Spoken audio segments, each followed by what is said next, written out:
사도신경을 우리가 이제 살펴보고 있는데요. 놀랍게도 오늘까지 서론입니다. 그래서 오늘까지 이제 사도신경의 오늘은 구조를 좀 살펴보도록 할 텐데요. 이제 지난 시간에 다루었던 내용들도 홈페이지에 중고등부 게시판에 자료가 다 올라가 있습니다. 특히 오늘 내용은 삼위일체여서 조금 이제 다룰 게 많은데 자료들을 제가 또 올려놓을 테니까 오늘 저녁에 여러분이 또 살펴보시고 또 어떻게 보면 이 삼위일체라는 주제가 오늘 잘 들으면 알겠지만 제일 중요합니다. 그래서 최근 3년간의 모든 설교와 성경 공부를 다 까먹어도 이것만 기억한다면 다 까먹으면 안 되는데 그래 진짜 까먹으면 안 되고 그만큼 제일 중요한 거 하나 꼽자면 이 주제라고 저는 생각을 하는데요. 오늘 이 삼위일체 하나님을 바르게 알고 만나는 은혜가 있길 축복합니다. 우리 에베소서 4장 4절에서 6절까지 한 목소리로 함께 읽도록 하겠습니다. 시작. 몸이 하나요 성령도 한 분이시니 이와 같이 너희가 부르심의 한 소망 안에서 부르심을 받았느니라.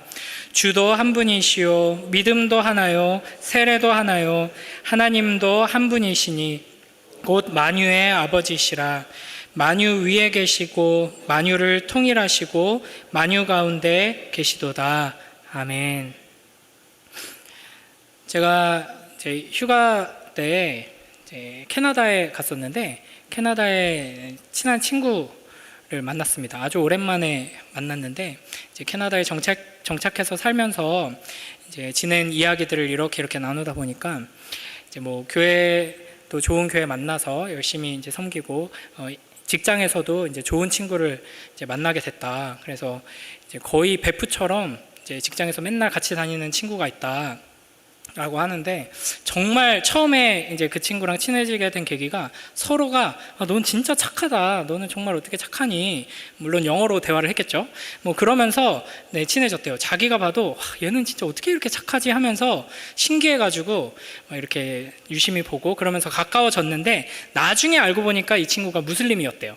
그리고 이제 그 아내가 이제 우리로 치면은 교회 여자 전도사님 처럼 무슬림 회당에서 유치부 아이들, 초등부 어린 아이들 이렇게 가르치는 이제 교역자 역할을 했던 거죠.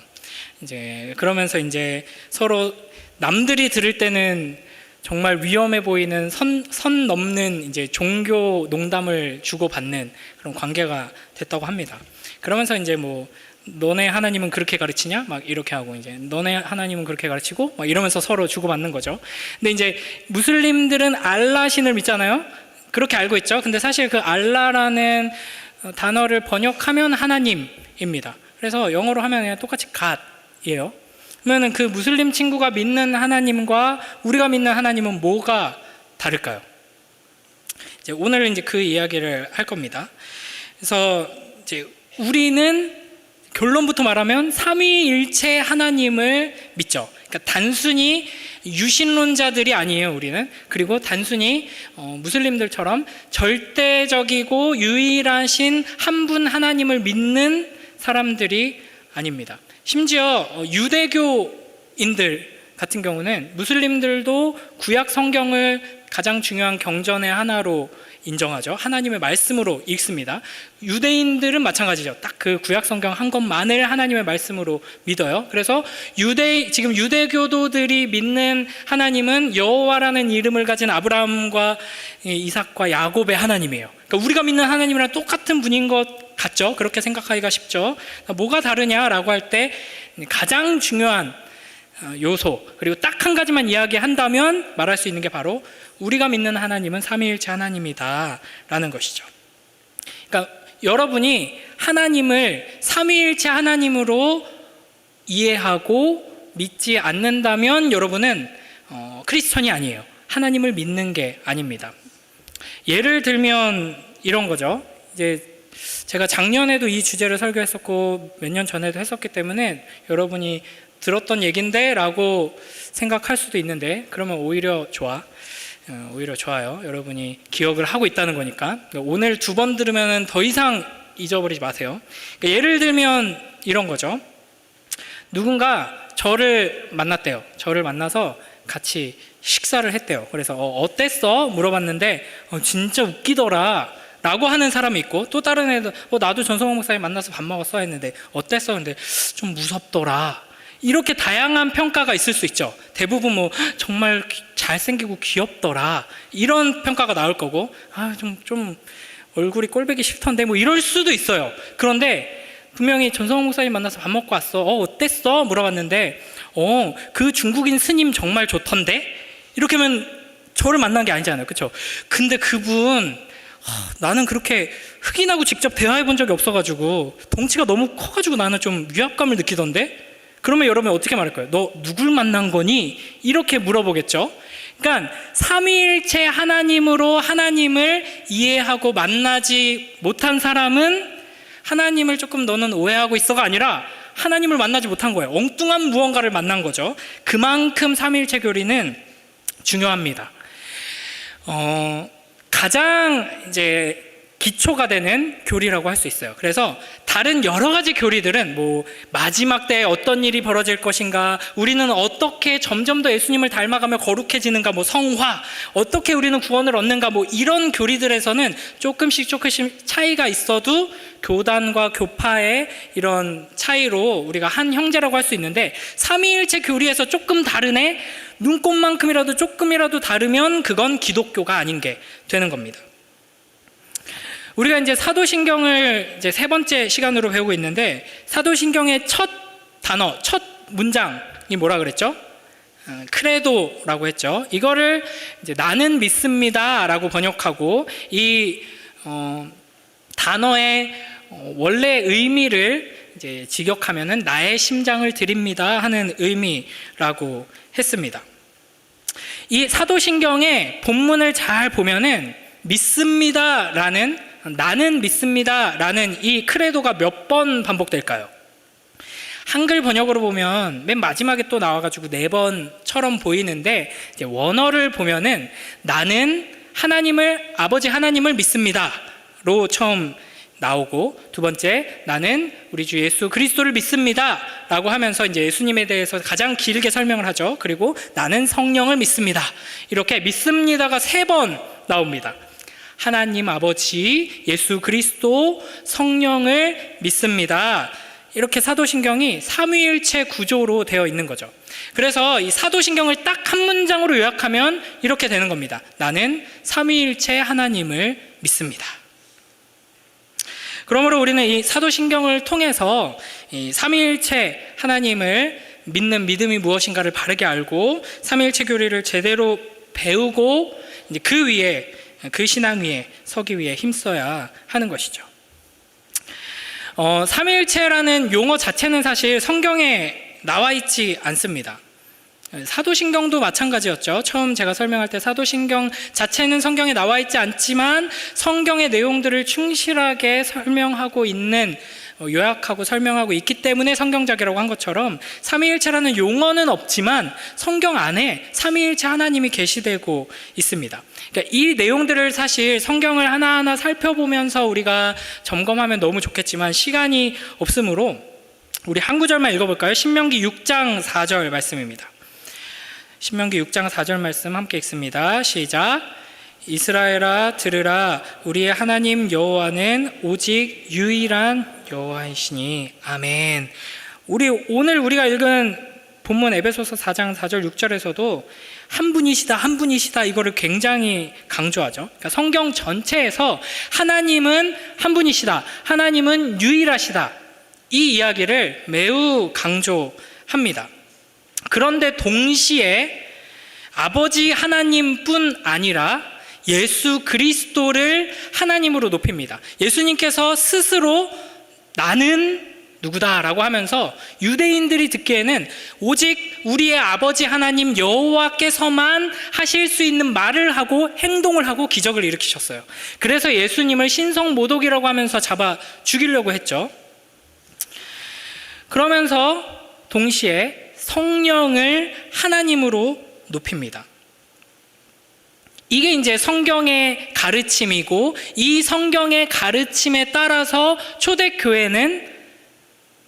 초대교회의 핵심 멤버들이 누구였어요? 유대인들이었고, 또 이제 예수님이 부활하시고 교회가 세워지면서 그렇게 예수님을 핍박하고 죽이려 했던 제사장들, 바리새인들이 상당히 많이 초대교회의 핵심 멤버로 들어왔습니다. 그러니까 무슬림들이랑 비슷한 유일신 사상을 가지고 있기 때문에 누가 자기를 신이라고, 신적이라고, 심지어는 하나님이랑 비슷하다라고만 말해도 막 옷을 찢고 죄를 뒤집어 쓰면서 신성모독자다라고 하면서 잡아 죽여라 하는 게 이제 유대인들인데, 그 유대인들이 초대교회에 들어와서 초대교회를 세우면서 어떻게 찬양을 했냐면 아버지 하나님을 찬양하고 높이면서 예수 그리스도를 하나님으로 찬양하고 높이고 우리에게 오신 성령 하나님을 찬양하고 높였습니다.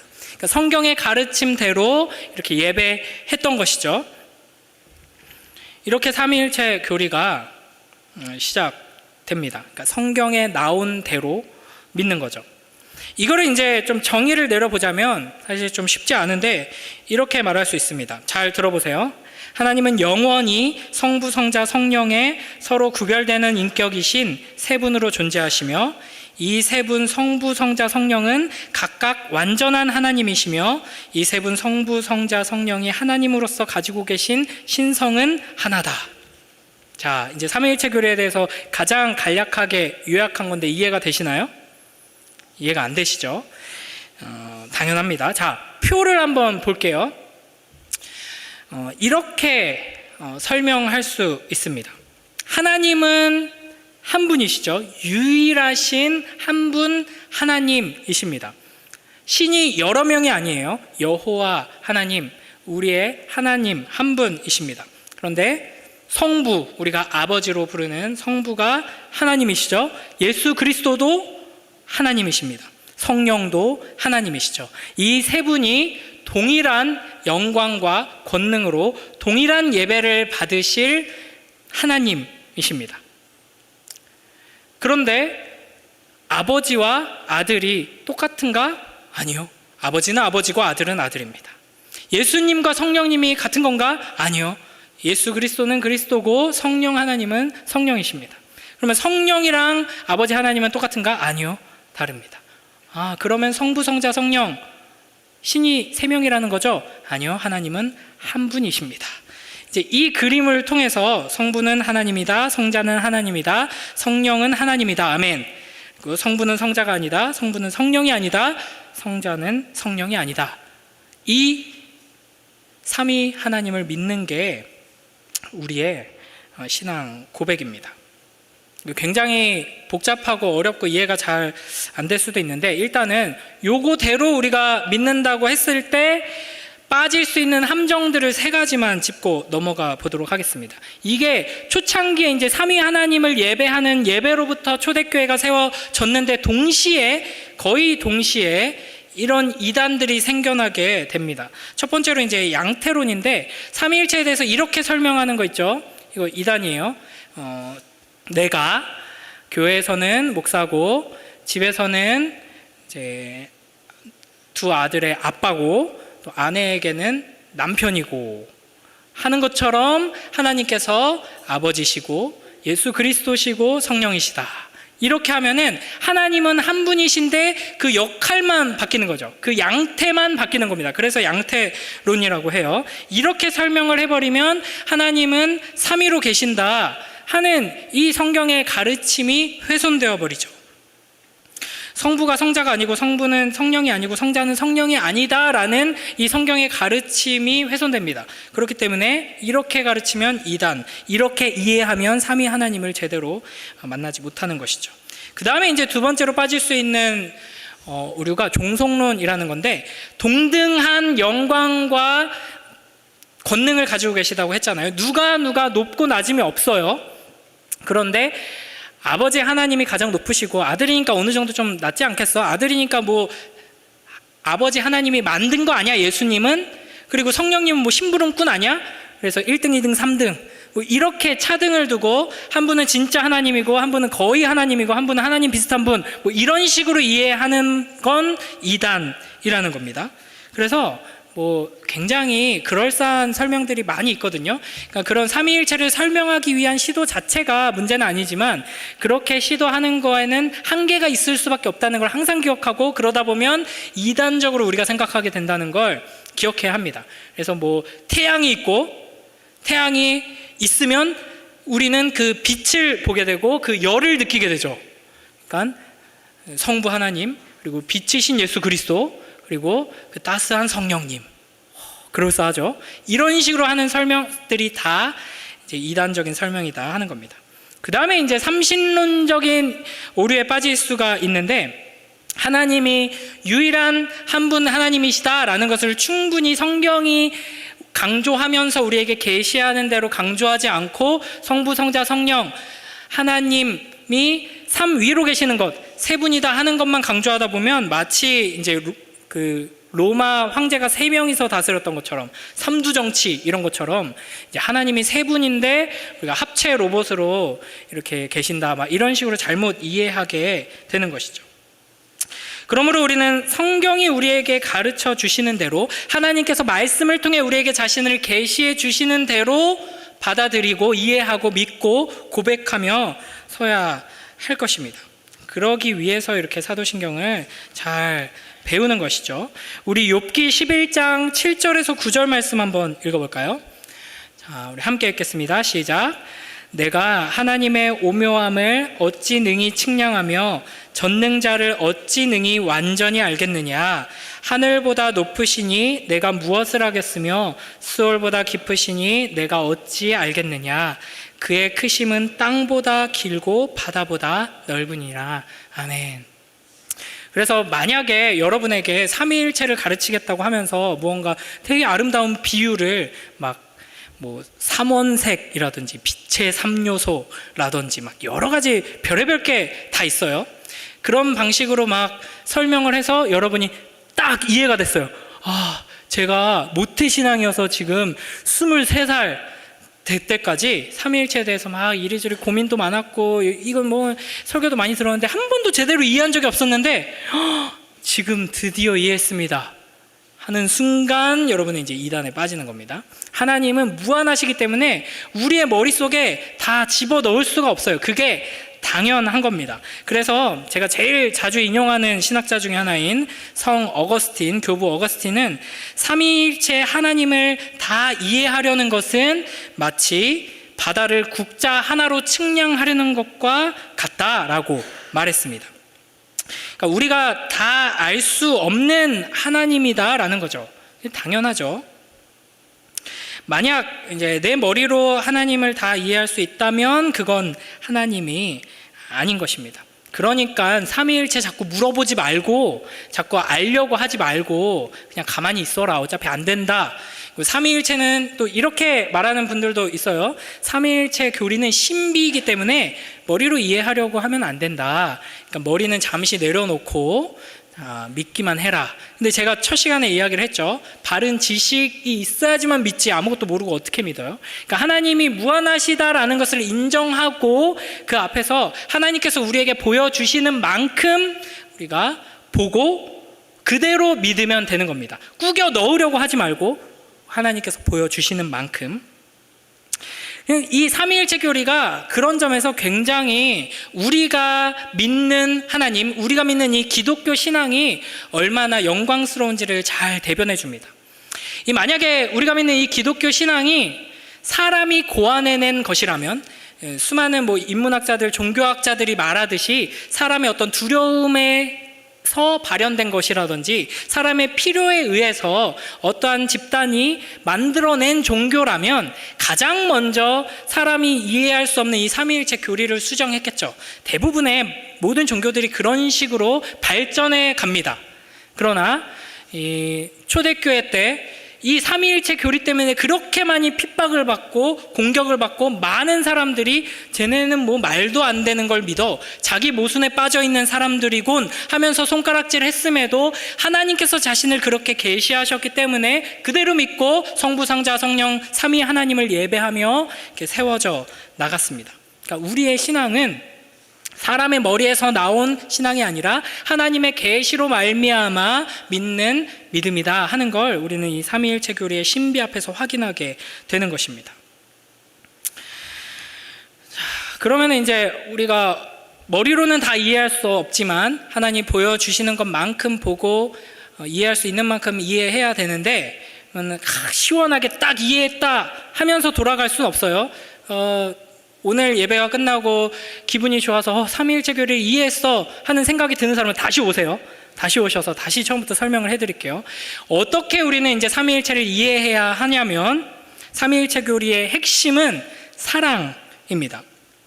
사도 요한이 하나님의 본질을 한마디로 사랑이라고 정의하죠. 우리 요한일서 4장 8절 말씀 함께 크게 읽겠습니다. 시작.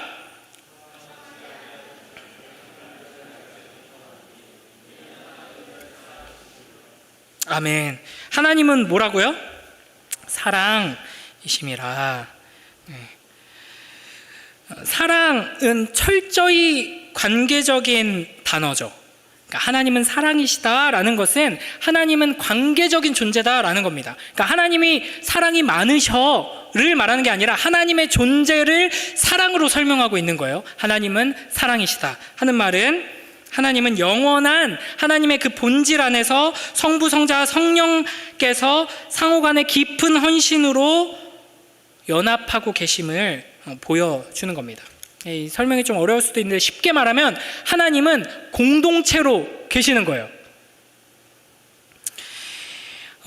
이 다신론적인 세계관 안에서 그리스 로마의 이 여러 신들을 믿는 믿음을 가지고 살아간다. 실제로 그런 신들을 믿는 사람은 없겠지만 고대 그리스 로마 시대에 사는 사람들은 실제로 그런 신들을 믿으면서 살아갔어요. 이제 그런 여러 신들을 믿는 신앙 안에는, 그런 세계관 안에는 사랑이 있을 수 없습니다. 삼위일체 비스무리한 신을 믿는다고 해요. 이제 고대 북유럽에 살던 바이킹인데 오딘과 헬라와 토르, 아버지와 딸과 아들, 이 3신을 믿어요. 그러면 그 3명의 신 안에 사랑이 있을까요? 우리가 마블 이런 거 좋아하는 분들은 피 터지게 싸우죠. 실제 그 신화 안에서도 신들끼리 피 터지게 싸웁니다. 그러나 성부, 성자, 성령 3위 하나님께서는 영원 전부터 사랑 안에서 하나로 존재하시면서 그 영원한 사랑으로 서로가 서로에게 사랑을 베푸실 뿐 아니라 우리에게 사랑을 베푸시는 하나님이신 거죠. 그래서 우리 요한복음 17장 24절 말씀 한번 함께 읽어볼까요?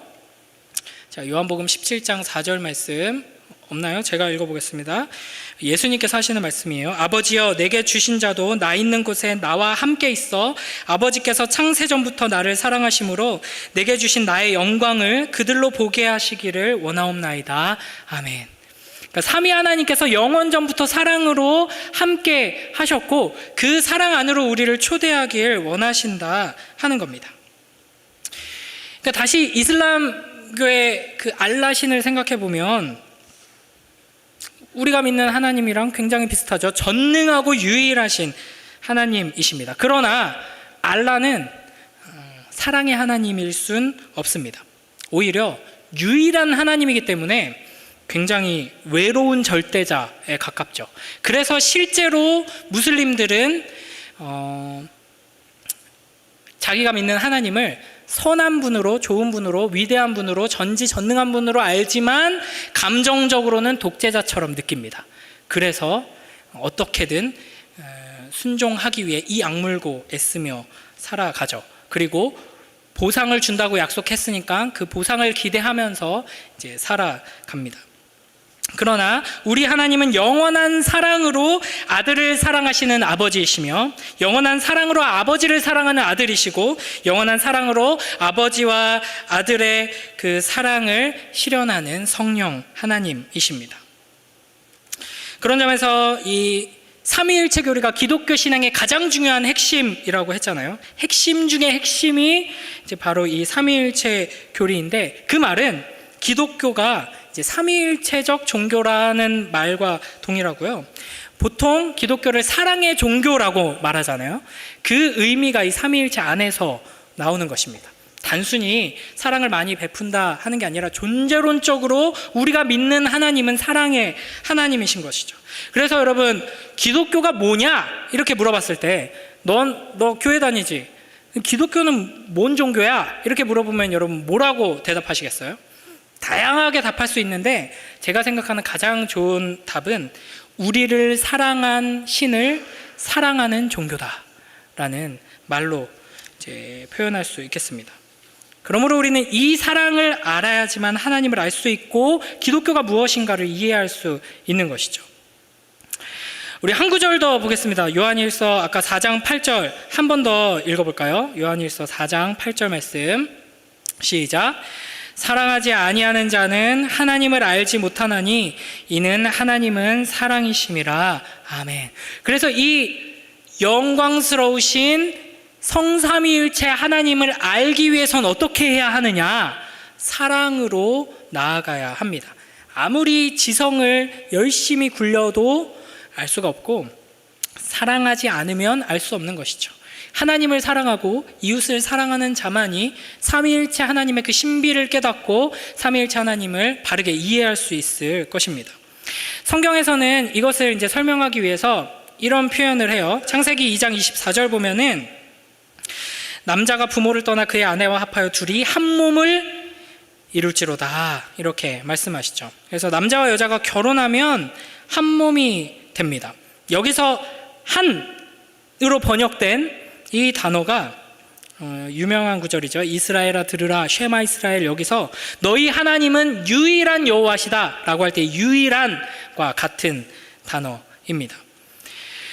그러니까 남자와 여자 전혀 다른 삶을 살던 그 성별부터가 전혀 다르고 이제 성인이 될 때까지 전혀 다른 삶의 여정을 살아오던 두 사람이 결혼을 해서 사랑으로 한 몸이 됩니다.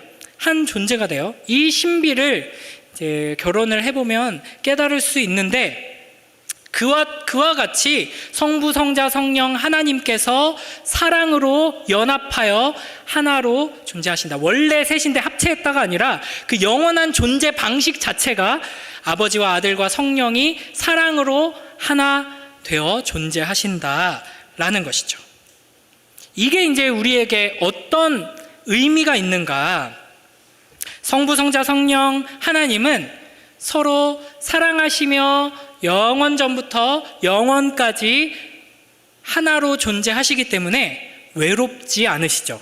부족한 게 없으십니다. 행복하십니다. 마치 서로 죽고 못 살듯이 사랑해서 연애하다가 결국에는 결혼에 꼴인해서 신혼집에 들어가서 신혼의 달콤함을 깨를 볶고 있는 이 신혼 부부가 부족한 게 뭐가 있을까요? 그죠? 그 기간이 얼마나 길지는 모르겠지만 저는 아직도 막 좋아요. 근데 이제 보통은 1년도 못 간다고 하는데 그 기간 동안 아무것도 눈에 보이지 않고 내 아내만, 내 남편만 보이고 이것만으로도 더할 나위 없다 하는 그 사랑으로 하나님께서는 영원히 계시는 거예요. 이게 이제 우리에게 어떤 의미가 있나? 자꾸 제가 이제 무슬림을 까가지고 좀 미안하긴 한데 무슬림들 사랑합니다. 자, 알라시는 말이죠. 왜 창조했어요? 이슬람교의 하나님은 왜 창조하셨을까요? 보통 이제 고대 신들은 대부분 창조의 이유, 특히 이제 인간을 창조한 이유를 어떻게 설명하냐면 일손이 부족해서 더 쉬려고. 그래서 보통 이제 그 고대의 신들은 다른 신들을 창조하죠. 그랬더니 그 신들이 더 작은 신들을 창조합니다. 그리고 그 작은 신들이 인간을 창조해서 일을 시키죠. 그러니까 알라신도 마찬가지입니다. 그러나 여호와 하나님께서는 뭐가 부족해서 창조하신 게 아니에요. 심심해서 창조하신 게 아니에요. 사랑하셔서 창조하신 거죠. 보통 남자와 여자가 결혼해서 지극히 사랑하다 보면 이제 아이를 낳고 싶어 합니다. 아니면 이제 입양을 해서라도 아이를 키우고 싶어 하죠. 그러니까 지금 현대사회에 아이를 많이 안 낳으려고 하잖아요. 그 이유는 뭔지 알아요? 제가 이거 이제 사회학자들도 잘 모르는 걸 이제 제가 알려드리는데 사랑을 몰라서 그래요. 진짜 사랑하면은 자기 자신의 전부를 내어주기를 원하거든요. 그 사랑으로 서로가 서로에게 계속 전부를 내어주는 사랑을 하다 보면은 이 사랑을 어디에 더 흘려보내고 싶어져요. 그래서 이 사람을 닮은 존재를 하나 더 만들어서 이 사람에게도 내 생명과 내 인생 모두를 다 부어주고 싶다라고 생각하게 되죠. 그 사랑으로 하나님께서 이 세상을 창조하시고 우리를 창조하신 것입니다.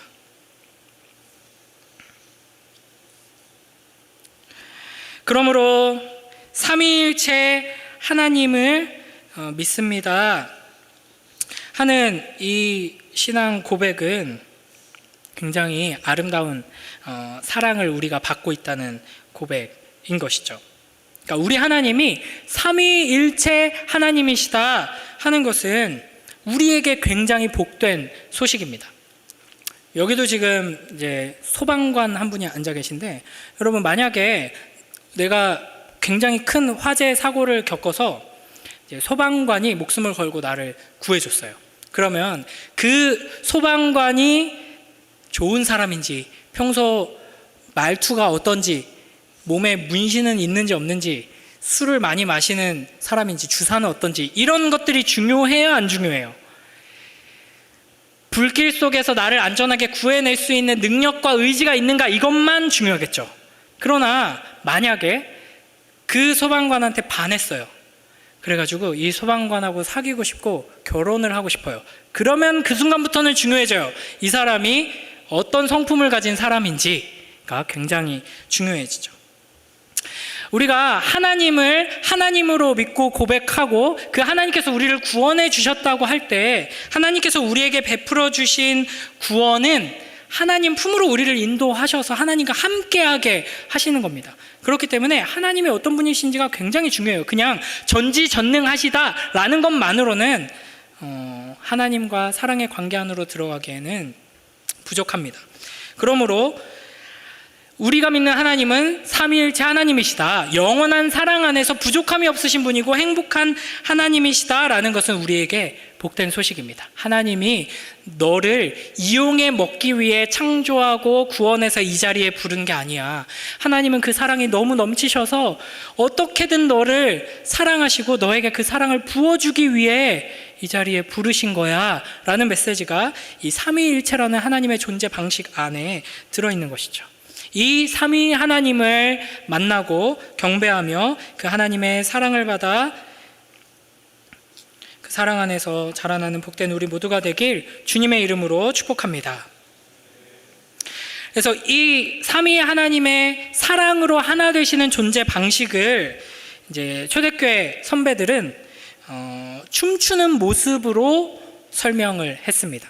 그래서 이거를 이제 페리코레시스라고 부르는데, 이제 페리라는 단어가 뭐 그 유람선 같은 거 페리호라고 하잖아요. 이렇게 빙 돌아서 갔다 오는 거.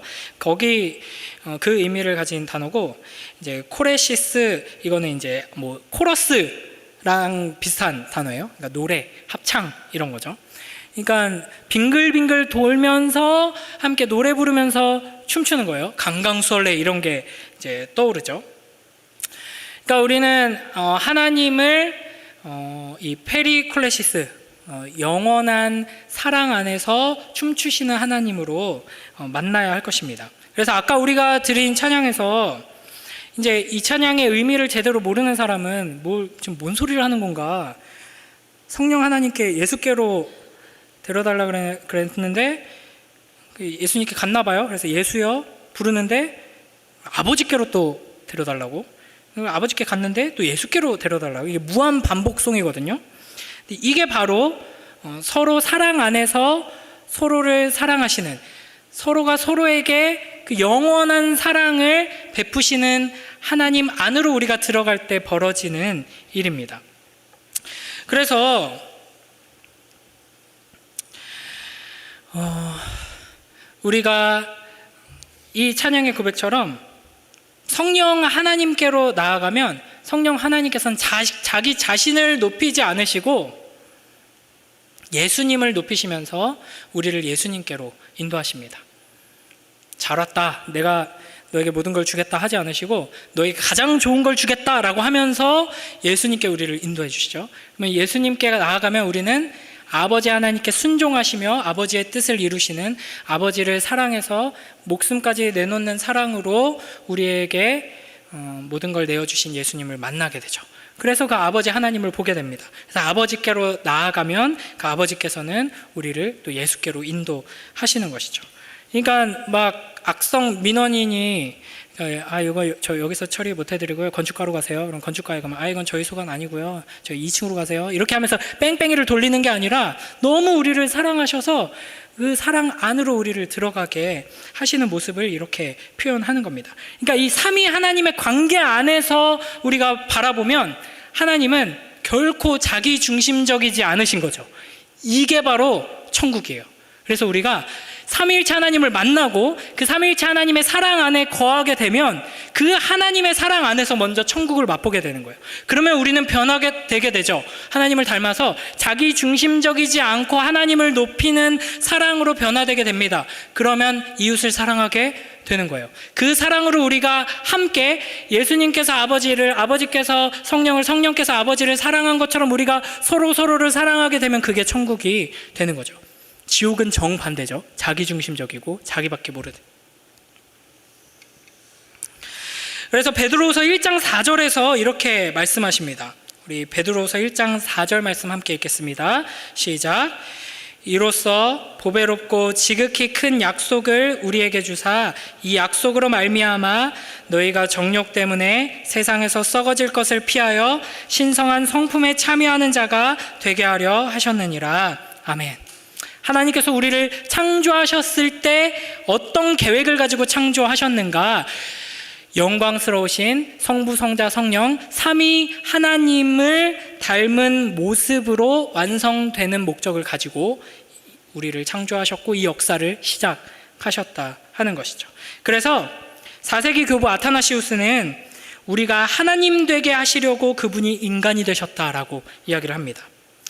종교개혁자 마틴 루터는 이렇게 말해요. 우리를 하나님처럼 만드시는 것이 복음의 목적임을 알아야 한다. 말하자면 일종의 신격화다.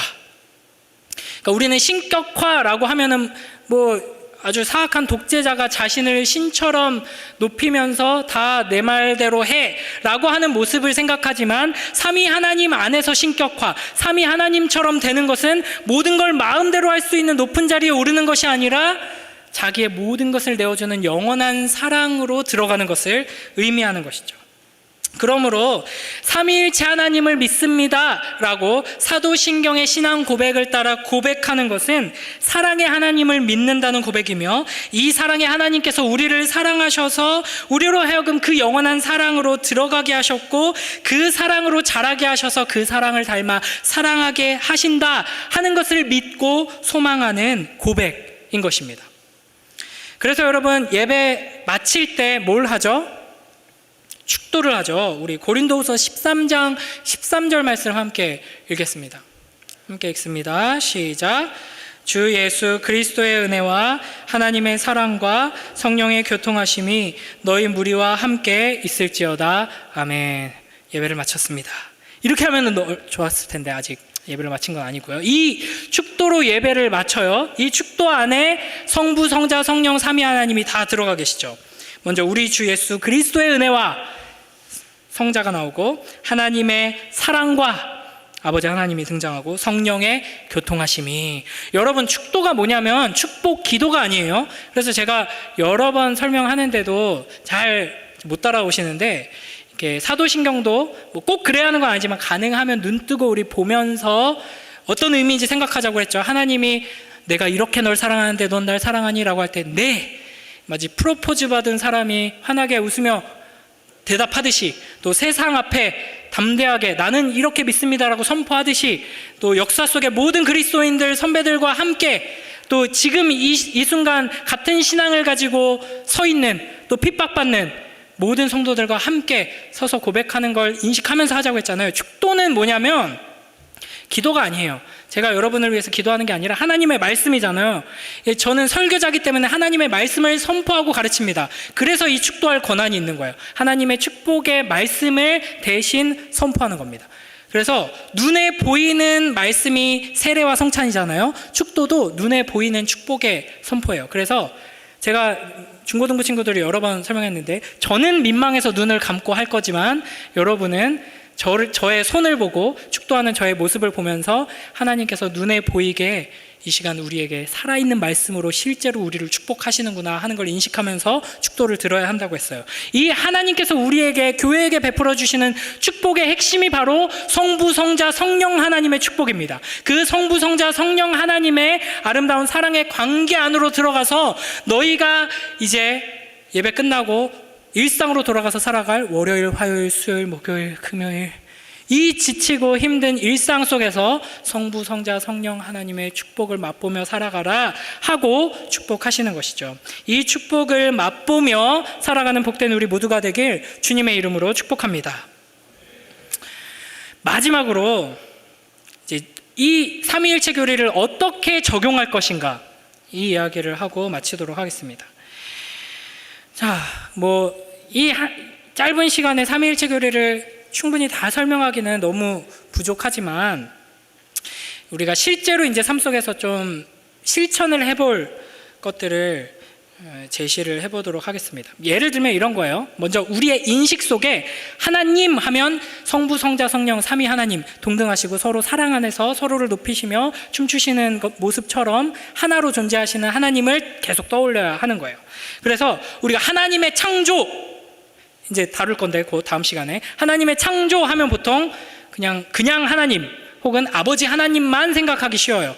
그러나 성경은 분명히 예수 그리스도를 창조의 중심에서 높이고 있고, 또 창세기 1장 2절에서 하나님의 영은 수면 위에 운행하시니라 라고 하면서 성령 하나님께서 이 창조의 역사에 함께 하심을 드러내고 있습니다. 이런 식으로 구원에 있어서도 마찬가지예요. 우리를 구원하신 분 하면은 예수님만 생각하기 쉽지만 우리의 구원은 성부, 성자, 성령, 삼위 하나님의 사역입니다. 그러니까 하나님은 존재적으로 하나이시기 때문에 떼어놓고 생각할 수가 없어요.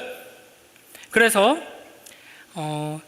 우리를 창조하시고 우리를 구원하기 위해 그 아들을 보내신 하나님, 그리고 아버지의 말씀에 순종하여 우리를 위해 이 땅에 오신 아들, 그리고 그 아들을 보고 믿고 사랑하게 우리 안에 오셔서 믿음을 주시는 성령 하나님의 이 일하심으로 우리의 구원이 이루어졌다라는 것을 인식해야 하는 거죠.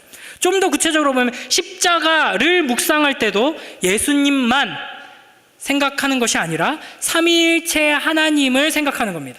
십자가 앞에서 예수님의 어떤 고난과 예수님의 그 마음과 이런 것들을 묵상하는 것, 그 십자가의 의미를 생각하는 것, 그와 동시에 그 아들을 보내신 아버지의 마음을 묵상하고, 성령 하나님께서 우리 안에서 그 십자가를 더욱 사랑하게 지금 일하고 계신다 하는 것을 인식하는 것이죠.